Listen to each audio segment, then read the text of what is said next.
Kalian pernah mikir nggak sih siapa sih yang paling ngebentuk diri kita? Jawabannya seringkali keluarga kan? Tapi gimana kalau keluarga itu jadi sumber luka paling dalam sekaligus sumber cinta paling tulus? Nah, ini dia kisah King Aloy. Seorang pria yang karakternya ditempa oleh dua sosok ayah yang sangat bertolak belakang. Satu yang ninggalin dia, dan satu lagi yang justru nemuin dia dari dunia yang sama sekali nggak kita sangka-sangka. Saya pengen nonjok itu. Gila ya, dengar kalimat ini aja udah kebayang marahnya.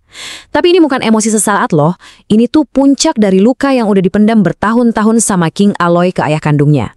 Dan dari sinilah cerita kita bakal dimulai. Oke, kita masuk ke bagian pertama, kekejaman seorang ayah. Biar kita benar-benar paham kenapa lukanya sedalam itu, kita harus mundur jauh ke masa kecil Aloy buat kenalan sama sosok ayah kandungnya yang kita sebut aja Atong. Coba deh kalian bayangin, sebuah momen yang harusnya hangat. Aloy masih kecil banget, kelas 2 SD, lagi belajar matematika sama ayah dan adiknya. Tapi momen yang kelihatannya biasa ini justru jadi momen penolakan yang paling nyakitin, yang ngebekas seumur hidupnya. Jadi pas adiknya manggil Koko, ayahnya dengan dinginnya langsung nimpalin, panggil aja Aldi, orangnya bukan anak kandung. Gimana rasanya coba? Dengar itu dari mulut ayah sendiri, di depan adik lo pula. Rasanya kayak status lo sebagai anak kandung tuh dicabut gitu aja. Sakit banget kan? Dan luka itu ya nggak pernah hilang. Dan ternyata penolakan itu nggak cuma lewat kata-kata loh. Ada lagi nih satu insiden. Kali ini melibatkan motor Vespa yang benar-benar nunjukin prioritas ayahnya itu apa. Dan ya prioritasnya jelas bukan anak-anaknya. Jadi ceritanya, Aloy sama adiknya jatuh dari Vespa. Mereka tergeletak di jalan. Reaksi pertama ayahnya apa coba?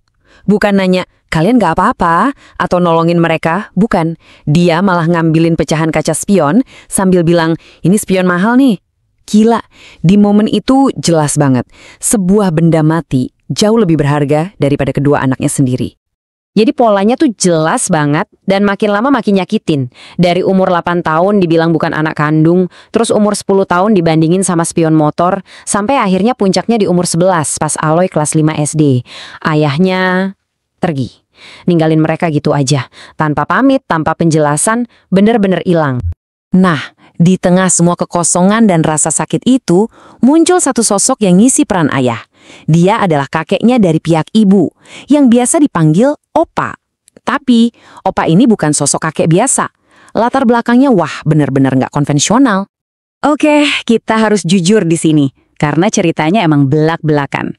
Dulu, profesi Opa tuh adalah seorang mucikari. Yap, bener, germo. Dan ya, lingkungan kayak ginilah yang jadi taman bermain masa kecilnya Aloy.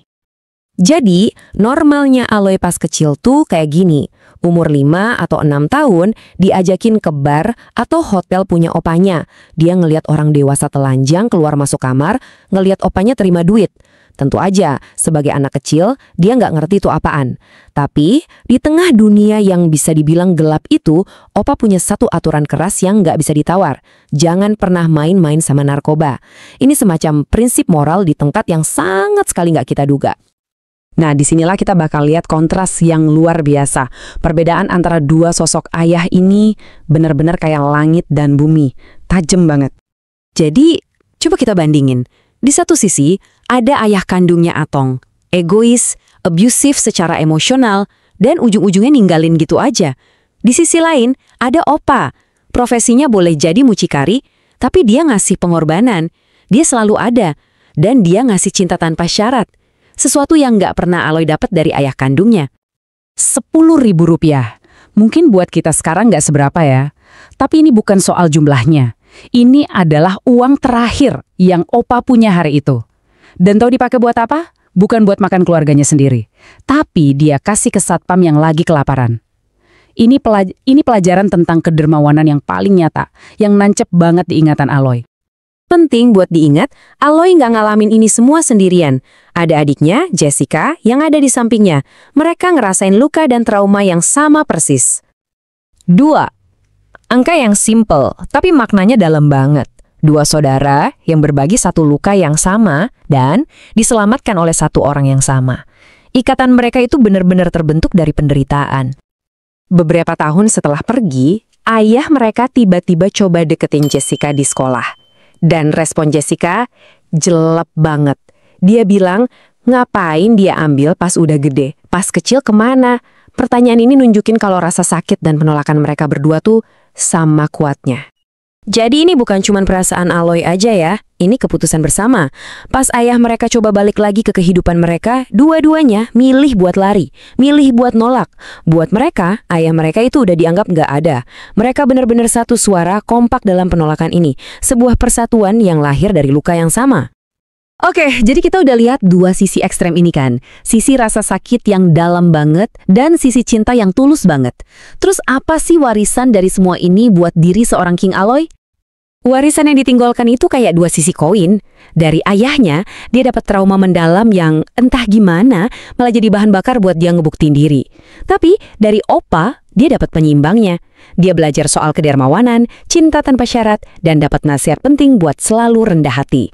Ikuti ilmu padi. Makin berisi, makin nunduk. Jadi pada akhirnya, King Aloy itu bukan produk dari satu figur ayah aja. Kepribadiannya itu kompleks, ditempa dalam kuali yang isinya dua hal yang bertolak belakang, pengabaian yang luar biasa pedih, dan di saat yang sama, cinta tulus tanpa syarat dari sumber yang paling gak kita duga. Dan cerita ini ninggalin kita sama satu pertanyaan yang cukup dalam buat direnungin. Mana yang lebih baik? Seorang pahlawan yang punya banyak kekurangan kayak Opa, atau penjahat yang sempurna dalam menyakiti kayak ayah kandungnya? Jawabannya mungkin bisa bikin kita mikir ulang soal arti keluarga.